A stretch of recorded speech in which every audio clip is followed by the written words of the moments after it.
All right, let's talk about some patterns here. So if I were to look at this, I to the first, well, really anything to the first power is itself, so that makes sense. I to the first is I.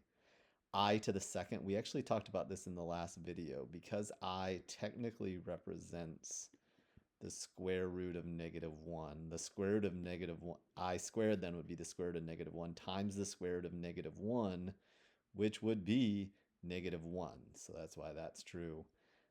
I to the third is actually the opposite of I. And then I to the fourth is 1. This repeats every 4 powers. So I to the fifth is I. I to the sixth is -1.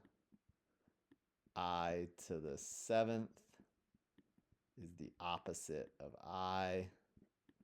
And I to the eighth is 1, and so on and so forth. I to the ninth would be 1, I to the 10th would be -1, I to the 11th would be -I, and I to the 12th would be 1, and so on and so forth.